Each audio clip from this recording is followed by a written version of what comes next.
itong ating graduation is very unique. We are in a mixed emotion. Hindi natin malaman kung tayo ay magsasaya o kung tayo ay malulungkot. Dahil sa pagpanaw ng good man of the house.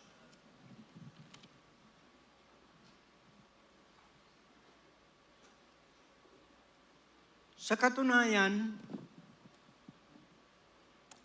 ang mahal na sugo ay nag-iwan ng tatlong bagay na palaging sasariwa sa ating alaala sa Kanya. Una, nag-iwan siya ng aral na hindi mababago. Pangalawa, nag-iwan siya ng buhay na maaari nating gayahin. Sa dalawang ito, pwedeng gawin nating buhay sa apostol sa ating mga buhay. At ang pangatlong iniwanan ng mahal na sugo, may kasabihan sa mga Griego, kung ibig mo raw na maalaala ng susunod na henerasyon, may magagawa ka na tatlong bagay. Una, sumulat ka ng aklat. Pangalawa, magtanim ka ng punong kahoy. Pangatlo, magkaroon kang anak na lalaki.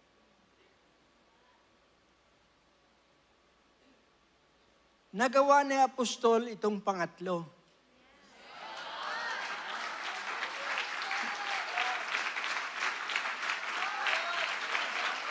Praise the Lord! Hallelujah!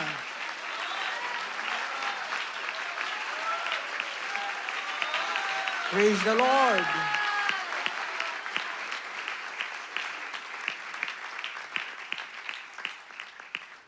Noong buhay si Apostol, si Bishop Jonathan ay deputy. Ang deputy, he acts for the, anong tawag dyan? Assistant kasi yung deputy. Habang buhay si Apostol, deputy si Bishop Jonathan. Pero ngayong si Apostol ay pumanaw na, hindi na deputy si Bishop Jonathan. Si Bishop Jonathan ngayon ang executive minister. Purihin ang pangalan ng Panginoon. Ang executive minister of the Pentecostal Missionary Church of Christ, Fort Watts. Hallelujah!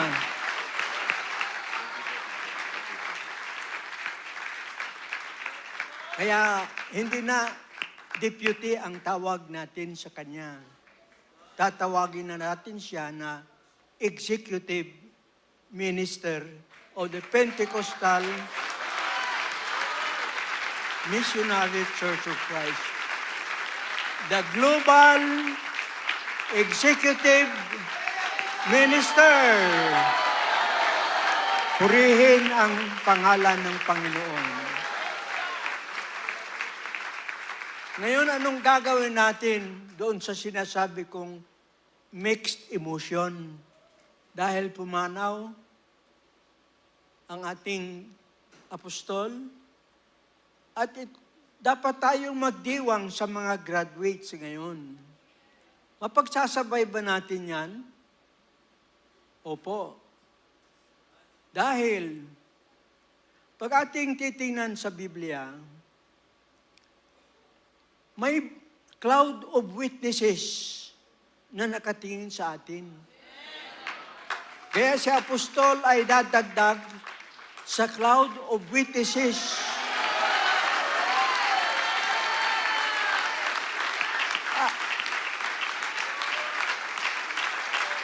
Praise the Lord! Ang tanong, ang mga patay ba? Ang mga namatay? Nakikita ba natin at tayo nila? Pag ating titingnan nga sa Bible, yung chapter 11 ng Hebrews, yun ang mga bayani ng pananampalataya. At ang bayani ng pananampalataya, bumubuo ng cloud of witnesses sa chapter 12:1. Napapalibutan tayo ng cloud of witnesses. Nadagdagan ng isa ang cloud of witnesses. Ang pagkakaiba lang, ang isa ito na dagdag ay masyadong concern sa atin. Ang patay, nakikita tayong buhay at nag-aalala ang patay. Makikita natin ito sa kwento, sa laysay ni Lazaro at yung mayaman. Sabi nung mayaman, may 5 akong kapatid. Sana mapuntahan sila at maligtas. Concern ang mga patay sa atin. Pero, they cannot affect the living. The dead cannot affect the living, and the living the dead. Pagpatay na, nasa ibang level na sila. The dead cannot influence the living, and vice versa. But, yung sabi ni Brother Vince na, let us make the apostle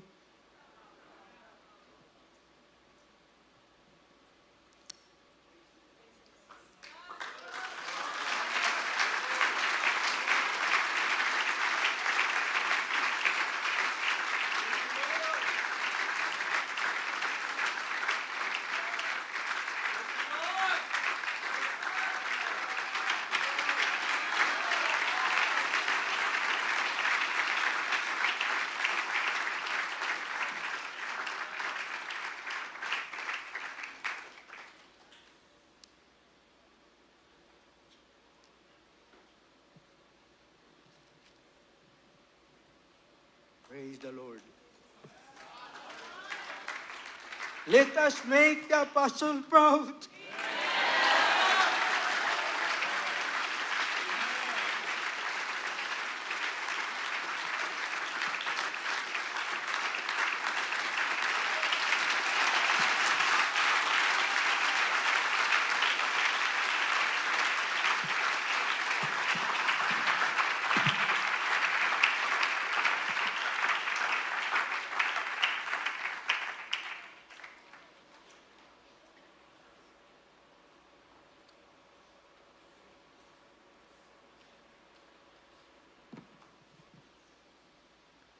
Akala ko, naubos na ang aking pag-iyak. Nung matanggap namin ang balita sa Cebu, na pumanaw na si Apostol. 3 kami sa kwarto, si Abigail at si Pastor Jacob. Kaya kami nakaiyak na mabuti. Akala ko, naubos na ang pag-iyak doon sa Cebu. Hindi pala nauubos ang pag-iyak eh.